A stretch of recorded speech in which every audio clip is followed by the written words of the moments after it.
오늘 어버이날이라 다 효도 관광 갔나요? 관광버스 대절해서 다 효도 관광 가신 것 같은데 여기는 다 불효자들만 둬가지고 갈 곳 없어서 예배나 드리러 오신 분들이죠. 이렇게 안 올 거면 미리 연락해서 쉬자고 늘 말하라고 하는데 꼭 말을 안 하시네요. 이런 날은 정말 하나님이 큰 은혜를 내려주시면 좋겠다 그런 생각을 해요. 역사가 일어나서 기도하는 거 다 응답되고 안 온 사람들 배 아파 죽으라고 그런 하나님의 은혜가 있으면 좋겠다. 여러분들이 독박으로 은혜 받는 시간 되기를 원합니다.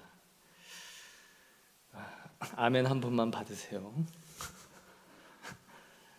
말씀을 30절까지 할지 35절까지 할지 말씀 보면서 진행하도록 하겠습니다.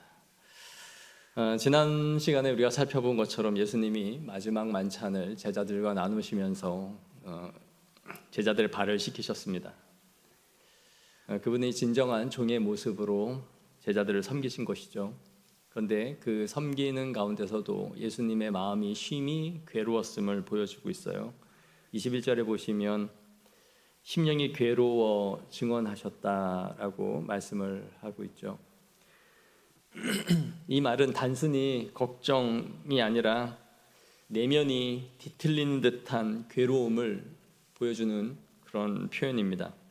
예수님이 괴로워하셨다라는 부분이 성경에 3번 나오는데, 첫째는 나사로가 죽었을 때, 그의 사랑하는 사람 나사로가 죽었을 때이고, 두 번째는 예수님이 자신의 십자가의 사역을 말씀하실 때, 예견하시면서 그 사역을 말씀하실 때였습니다. 그리고 세 번째가 바로 오늘 본문이에요. 왜 이렇게 예수님이 제자들의 발을 씻기는 이 상황에서 이토록 괴로워하셨을까요? 그것은 유다가 자신을 팔 거라는 것을 알고 계셨기 때문입니다. 내가 진실로 진실로 너희에게 이르노니 너희 중 하나가 나를 팔리라. 자신을 배신할 유다의 발을 닦아 주셨던 거죠. 예수님도 자신의 제자가 배신할 것을 알고 계셨고, 이 사실이 예수님한테 매우 큰 괴로움을 주고 있었던 겁니다. 우리는 신성을 가지신 예수님이시기에, 또 그가 팔 거라는 것도 다 알고 계시기에 예수님은 이런 거 갖고 괴로워하지 않으실 거야, 아무렇지 않으실 거야, 그렇게 생각하면은 안 됩니다. 인성을 가지신 예수님도 한 명의 인간으로서 자신과 동거동락을 한 이 제자가 자신을 팔 것이라는 사실을 알고는 매우 괴로워하고 있음을 우리는 생각해야 됩니다.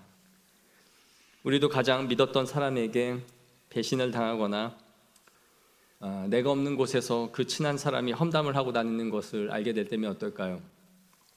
내 앞에서는 매우 반갑게 인사를 하고 나에게 안부도 묻고 나에 대해 매우 염려해주는 척 했던 그 친구, 그러나 뒤에서는 내 험담을 마구 쏟아내고 다닌다는 것을 내가 알고 있다면 나는 그 친구를 어떻게 대해줄 수 있을까요?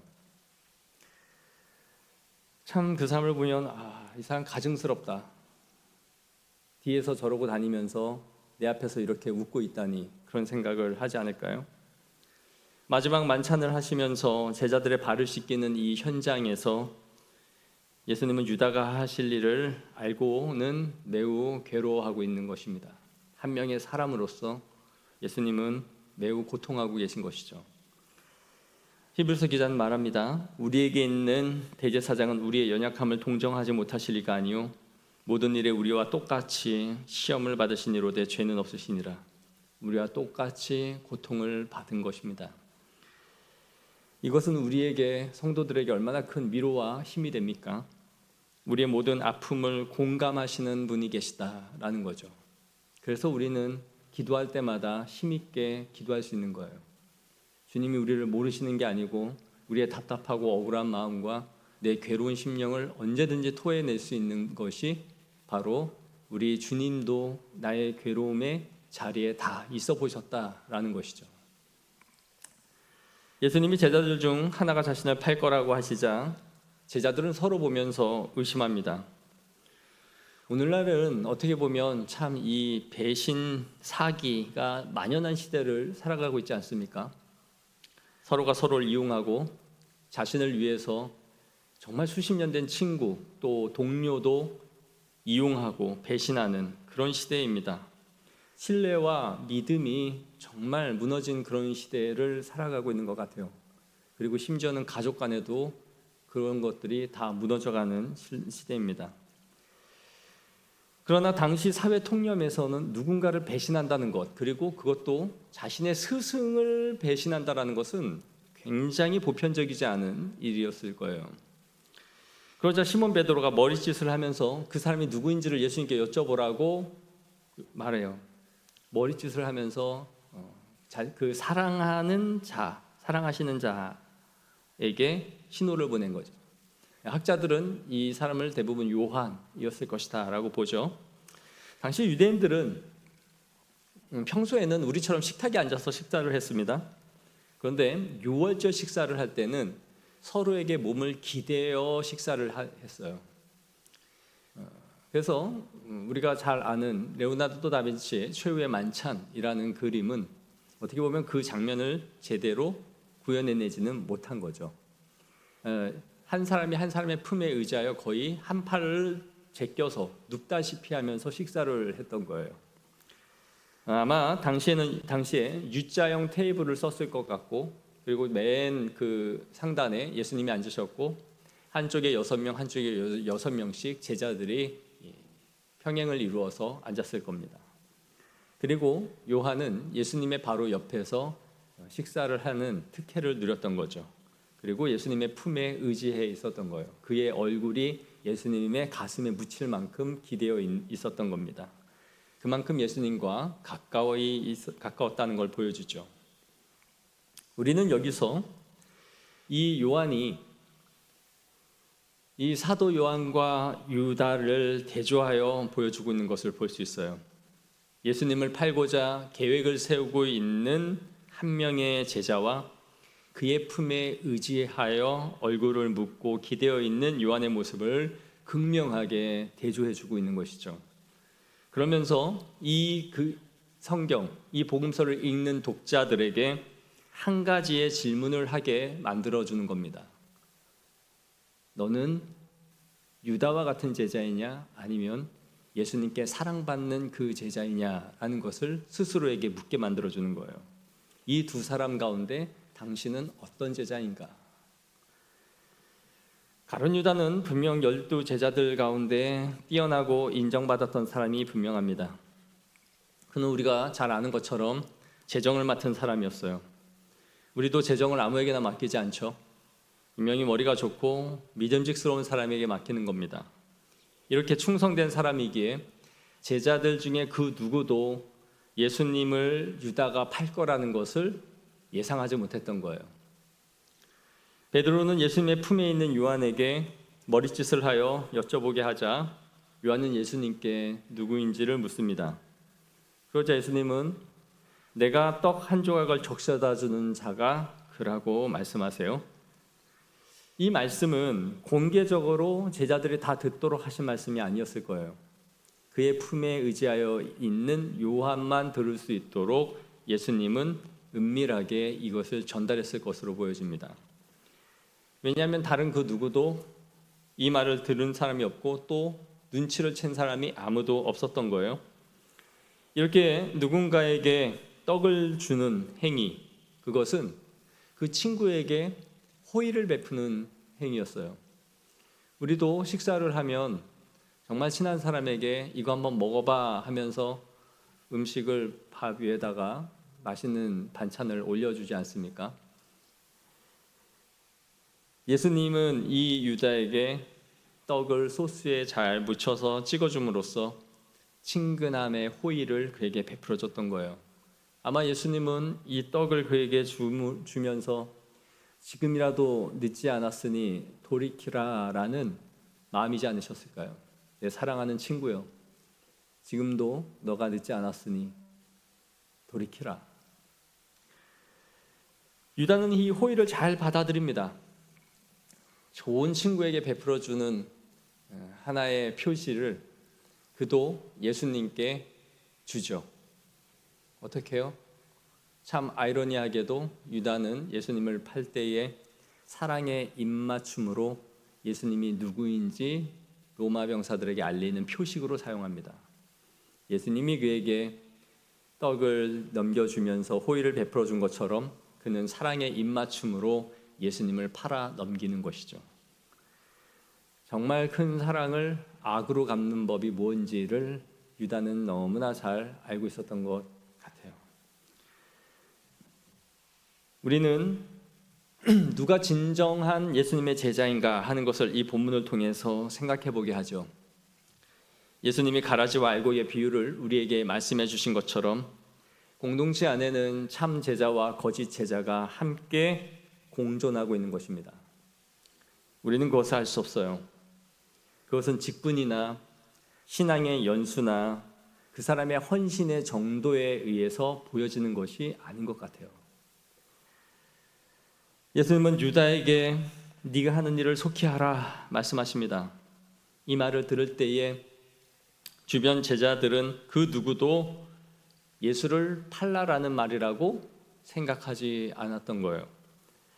그것은 유다가 그럴 사람이라고 아무도 예상을 하지 못했다라는 것이죠. 28절, 29절 말씀 우리 한번 다 같이 읽어볼까요? 시작. 이 말씀을 무슨 뜻으로 하셨는지 그 앉은 자 중에 아는 자가 없고 어떤 일은 유다가 돈계를 맡았으므로 명절에 우리가 쓸 물건을 사라 하시는지 혹은 가난한 자들에게 무엇을 주라 하시는 줄로 생각하더라. 아멘. 오히려 유다의 행위를 예수님이 그에게 은밀히 부탁하신 다른 사역이 있겠지라고 생각했다는 거예요. 특별히 이 유다에게만 맡기신 일이 있을 거야 라고 생각했던 거죠. 예수님이 떡 한 조각을 유다에게 주시자 27절에 조각을 받은 후 곧 사탄이 그 속에 들어갔다라고 말씀합니다. 요한은 직접적으로 사탄이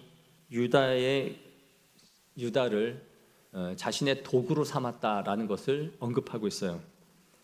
물론 이것은 하나님의 계획의 일부였습니다. 그러나 이것이 유다의 면죄부가 되지는 않아요.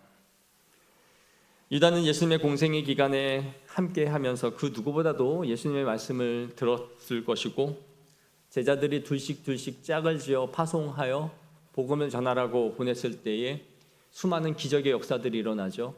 병든 자를 그들이 고치고 귀신 들린 자를 내쫓는 역사들이 일어납니다. 유다도 이것을 함께 경험했던 사람이에요. 그러나 유다의 영혼에는 어떤 변화도 일어나지 않았고 그분의 사명을 이해하지 못했던 것이죠.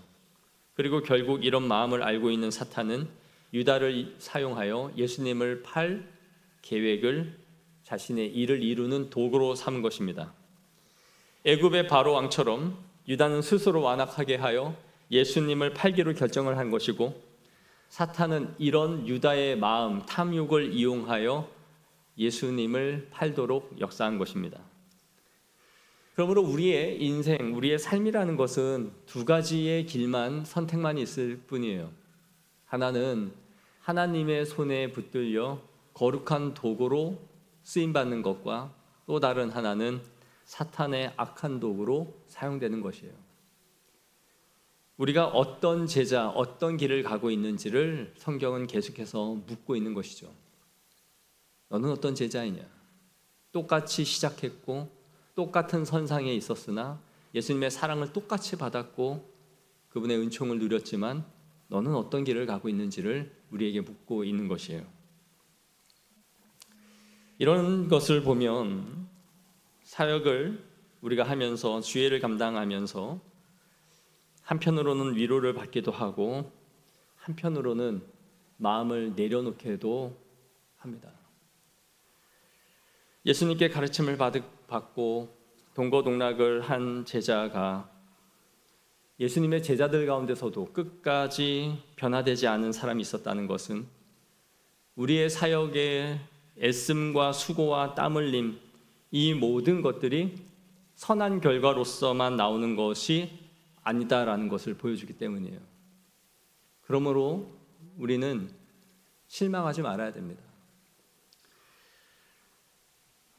예수님을 따르면서도 실패했고 또 자신에게 칼을 꽂는 제자가 있었다는 것. 바울이 힘을 다해 복음을 전했지만 바울이 얼마나 열정으로 사역을 하고 복음을 전했겠습니까?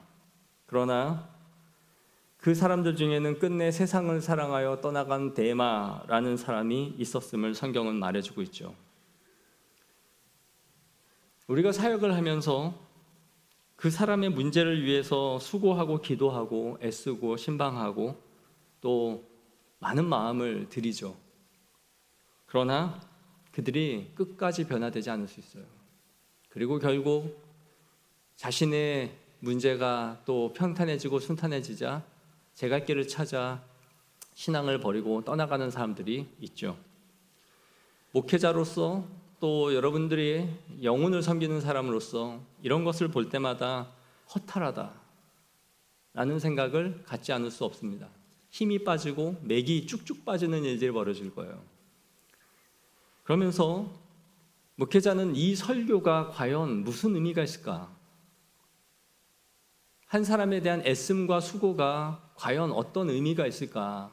그런 회의가 들기 시작하고 그것이 목회를 매우 힘들게 만들어 가죠. 그거는 영혼을 섬기는 모든 사람들에게 일어날 수 있는 일이기도 합니다.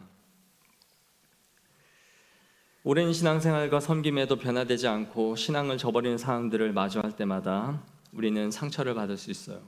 그러나 실망하지 마십시오. 어쩌면 영혼을 섬긴다는 것은 배신당할 준비와 실망할 준비를 미리 하고 시작하는 것인지 모릅니다.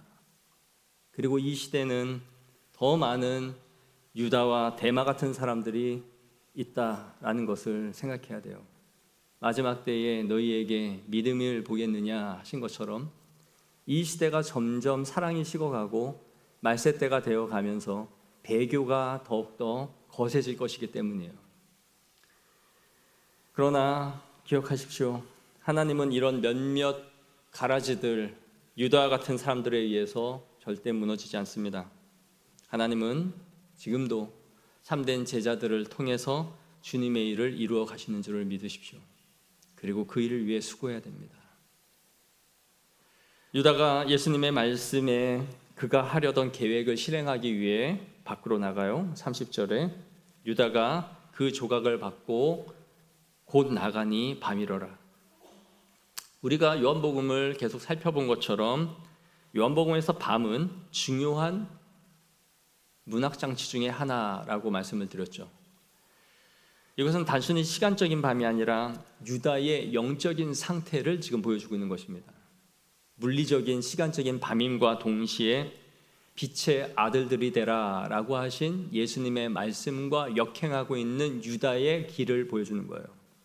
바로 어둠의 자식이요 사탄의 자식으로서 그가 완전한 어둠 가운데 쌓여 있음을 지금 보게 해주고 있는 것입니다. 유다의 암흑 상태에 있음을 보여주는 거죠. 여러분, 밤이 한순간에 찾아오지 않듯 유다도 착하고 성실했던 한 사람이 하루아침에 무언가가 씌워져서 이런 계획을 세운 것은 아닐 겁니다. 그는 예수님에 대한 큰 기대를 갖고 그의 제자로 시작을 했을 거예요. 처음에 예수님을 따를 때에 가졌던 자신의 기대가 그의 주님과 함께 하면서 하나씩 무너지는 것을 보았을 겁니다. 그리고 더 이상 내가 기대했던 그 메시아가 아니구나. 한 사람이 믿음에서 이탈하는 과정도 보면 그 사람의 믿음을 흔드는 여러 상황들이 그의 신앙 가운데 해소되지 않고 불신이 쌓여가는 과정들이 있는 겁니다. 단 한순간에 난 교회 안 가, 예수 없어, 그런 거는 다 뻥이야. 그렇게 영혼이 한 번에 무너지지 않아요. 물론 그럴 만한 계기가 한 번이 벌어질 수 있는지 모르지만 그 시간 가운데는 계속해서 내가 생각한 기대한 하나님이 채워지지 않는 그 불신앙의 갭이 생기기 시작하는 거예요. 그래서 내가 그린 하나님과 현실의 하나님의 갭이 메꿔지지 않는 그때에 어느 순간 이제 하나님과 결별을 선언하는 것이죠. 유다도 그랬을 겁니다. 자신이 그린 메시아가 아니라는 것을 알았을 때에 이제 예수님을 팔아야겠다. 그는 내가 기대한 메시아가 아니다라고 판단을 내린 것이죠. 이렇게 가룟 유다는 밖으로 나갔습니다. 그리고 예수님의 말씀이 31절에 이어지는 거예요. 그가 나간 후에 예수께서 이르시되 지금 인자가 영광을 받았고 하나님도 인자로 말미암아 영광을 받으셨도다. 자신을 팔기로 유다가 결심을 하고 나간 후에 예수님이 처음으로 하신 말씀은 너무 의아하지 않습니까? 자신이 영광을 받았다라는 거예요. 그러면서 아버지께서도 그분으로 인하여 영광을 받으셨다. 하나님도 그러면서 영광을 내게 주실 것이다 라고 말씀합니다. 예수님이 당하시는 배신과 고통을 통해서 자신이 영광을 받고 아버지께도 영광을 받을 것이며 아버지께서 나를 영광되게 하실 것이다 라는 영광으로 이어지고 있는 거예요. 자신을 팔아넘기는 이 현장이 곧 영광으로 연결시켜가고 계시다라는 것이죠. 요한복음에서 계속 말씀하고 있는 것처럼 예수님은 다시 한번 자신의 고난과 하나님의 영광을 이어가고 있는 것입니다. 가룟 유다의 배신으로 자신이 팔리고 모멸을 당할 것이지만 하나님은 자신을 통해 영광을 받고 또 영광을 주실 것이라는 확신이 이 배신과 참혹한 이 고통을 앞둔 예수님이 심히 괴로워하는 이 자리에서 이루어지고 있다는 거예요. 여기서 시제를 보면 이제 영광을 받았고 하나님도 그로 말미암아 영광을 받았다 이렇게 말씀하세요.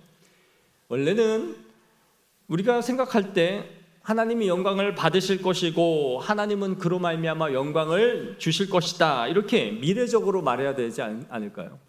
그런데 예수님은 이것을 현재로 선언을 하고 계신 거예요. 고난 자체를 지금 영광으로 선언하시면서 미래의 사건이지만 선취적인 시제, 곧 이미 이루어진 것으로 이것을 말씀하고 계시다라는 것이죠. 이것은 우리에게 무엇을 보여줍니까? 십자가라는 것이 예수님께 있는 이 고난의 십자가라는 것이 영광으로 들어가는 과정으로서가 아니라 이미 영광이 된다라는 거예요.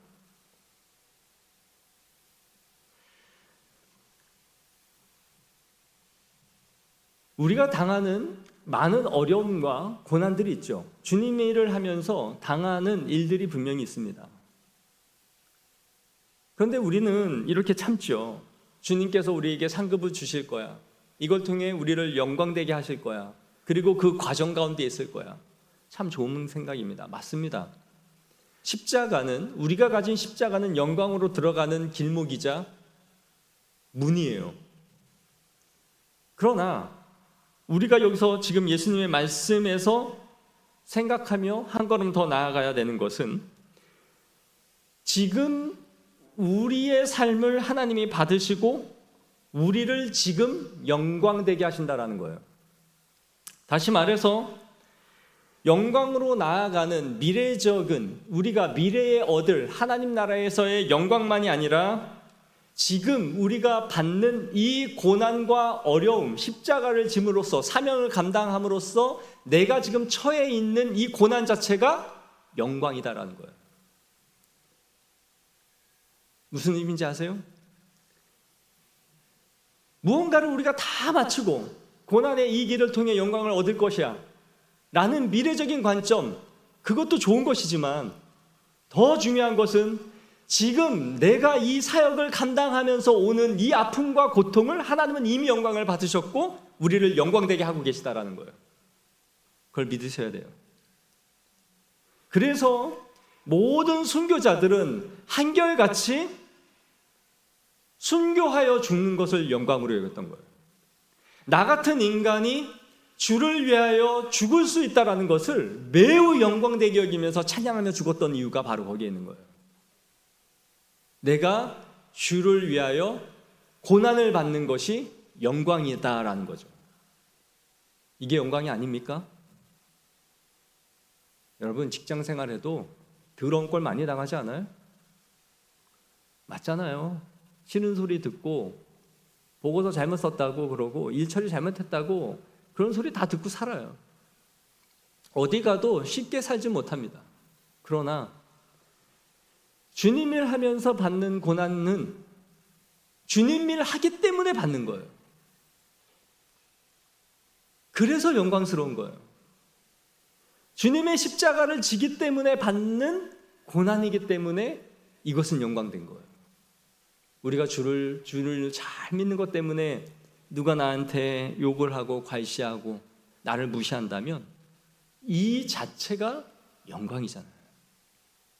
우리 같은 인간이 예수님 때문에 욕 한 사발 들이킬 수 있다면 얼마나 영광되냐 이거예요. 그러므로 우리는 믿음으로 걸어가며 당하는 어려움과 고난을 그 자체가 영광인 줄 아는 기쁨이 있기를 원합니다. 이것은 세상이 알 수 있는 영광이 아닌 거예요. 주의 일에 충성되게 걸어가 본 사람만이 알 수 있는 영광이 있는 거예요. 그리고 이것이 주님의 나라에서도 영광이 되는 거예요. 그러니까 뭘 하면서 오해받고 주님 사역하면서 힘들고 하는 어려움들을 주님의 나라에 이를 때에 영광스럽게 하시겠지. 아니요. 지금도 주님은 우리에게 영광을 받으시고 우리를 영광되게 하고 있다. 그리고 그 아픔과 힘듦과 피곤함과 수고가 하나님께 영광임을 내가 받을 수 있는 최고의 영광을 누리고 있음을 믿으시기 원합니다. 예수님은 세 계명을 주세요. 세 계명을 너에게 주노니 서로 사랑하라. 내가 너희를 사랑한 것 같이 너희도 서로 사랑하라. 너희가 서로 사랑하면 이로써 너희가 내 제자인 줄 알리라. 그런데 이 세 계명, 이 왜 세 계명일까요? 이전에는 없던 계명인데 예수님이 갑자기 만들어 주신 계명입니까? 이전에는 사랑하라는 말이 없었습니까? 구약에서도 이웃을 사랑하고 그들을 배려하고 구제해 주어야 된다는 것은 항상 있는 계명이에요. 그런데 뭐가 새로워서 예수님이 새 계명을 너에게 준다라고 하시면서 서로 사랑하라 하시는 걸까요?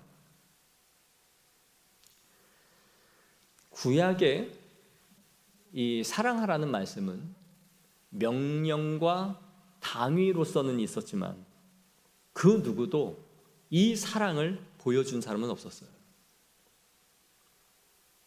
실천의 의무로서만 구약은 우리에게 가르쳐줬지 그 누구도 사랑은 이렇게 하는 거야 라는 모델, 표준이 없었어요.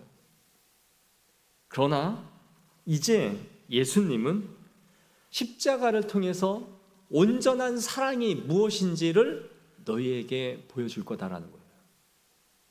그래서 내가 너희를 사랑한 것 같이 라고 말하는 거예요. 내가 너희를 사랑한 것 같이 너희도 사랑하라. 구약에서 사랑하라라는 수없이 많은 말들이 있었지만 율법으로 말하는 그 자체가 아니라 이제는 예수님을 본으로 삼아 너희에게 사랑이 무엇인지를 실천할 수 있는 그 모습을 내가 너희에게 보여주었지 않니? 어디에서요? 제자들의 발을 씻기는 그 섬김을 통해서 그리고 앞으로 죽을 십자가를 통해서 최고의 사랑을 너희에게 보여줄게 라고 자신이 주시는 새 계명인 거예요. 자신이 완성하시는 계명인 것이죠. 예수님이 이 계명을 주시는 시점이 언제입니까? 바로 예수님이 떠나갈 때를 아시고 우리에게 주시는 말씀이에요. 제자들에게. 지금 이 말씀을 하시는 때는 떠나가시는 예수님과 남아있을 제자들 사이에 긴장감이 흐르고 있는 거예요. 이제 나는 곧 떠나갈 건데 남아있는 너희에게 부탁하고 주는 새로운 계명이 있다. 33절에 작은 자들아 내가 아직 잠시 너희와 함께 있노라. 그러나 나의 죽음 후에 남겨질 너희가 굳게 붙들어야 될 계명으로서 이 계명을 주신 것이죠. 이제 남게 될 제자들이 어떻게 살아가야 할 것인지, 너희가 남은 너희들이 어떤 공동체를 이루어야 될 것인지를 말씀해 주고 있는 것입니다. 재미있는 것은 가룟 유다가 나간 이후에 이 계명을 주고 계시다라는 거예요. 31절에 그가 나간 후에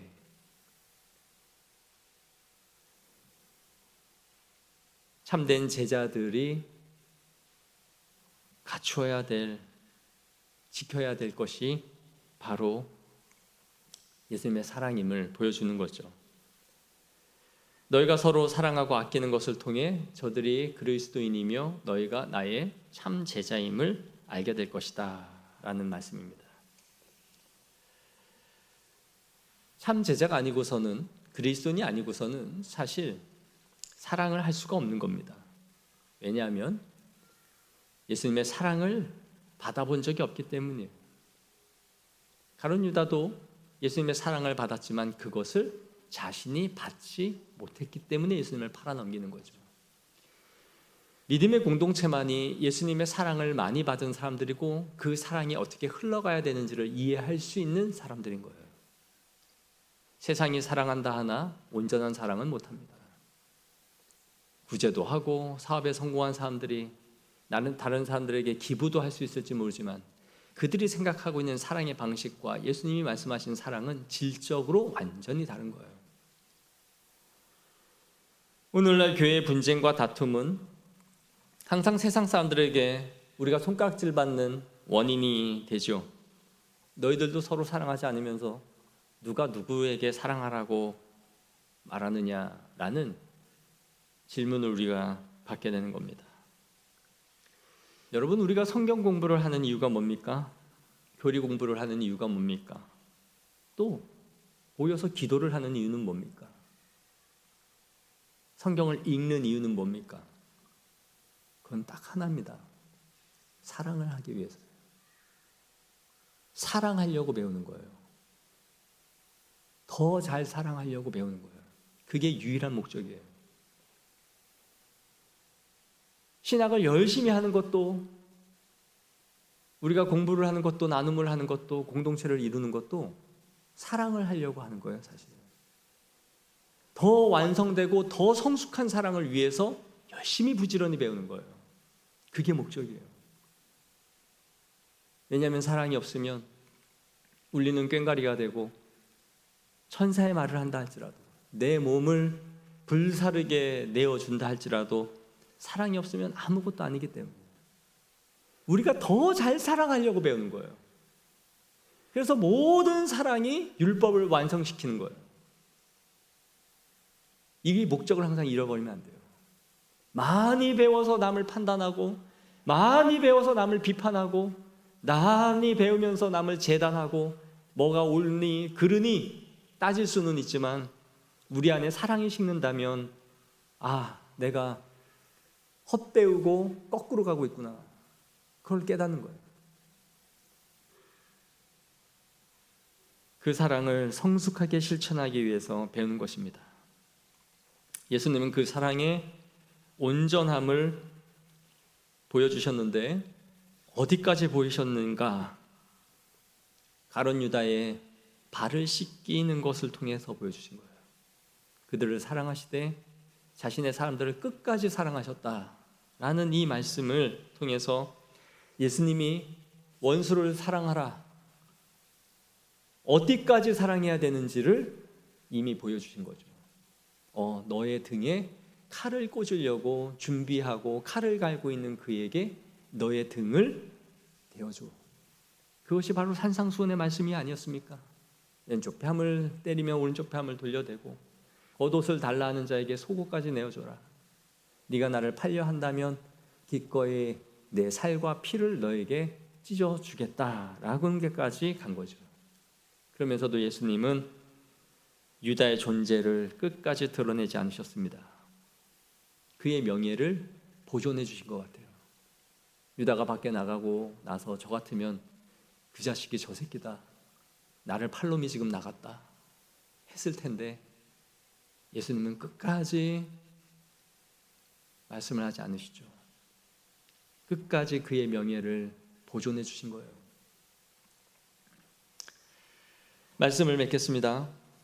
예수님의 이 거룩한 손길로 발을 씻기는 이 자리에 가룟 유다의 배신과 예수님의 품에 안긴 요한이 함께 있습니다. 그리고 우리는 주님의 품에 안긴 사랑하는 제자가 되기를 원하는 마음이 있기를 원합니다. 그리고 그 제자로 걸어가는 우리에게는 사명에 따른 고난이 있습니다. 하지만 그 고난이 미래의 영광이 아니라 우리가 지금 누리는 영광이 되기를 원합니다. 이거를 꼭 알아야 돼요.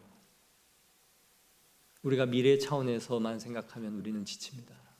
그러나 이 말씀을 묵상하면서 우리에게 주는 것은 이 길을 걷고 있다라는 그 자체가, 주님이 가신 그 길을 따라 가고 있다라는 그 자체가 얼마나 아름다운지.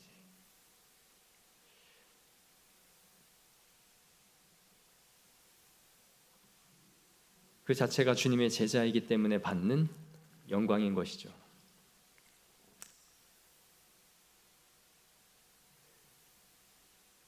님은 먼 곳인가 라는 영화가 있었던 것 같은데, 자신의 남편이 찾아 베트남에 전쟁을 간 자신의 남편을 찾아가겠다고 한 여인이 말도 할 줄 모르는 그 여자가 찾아가는 그런 영화인 것 같아요.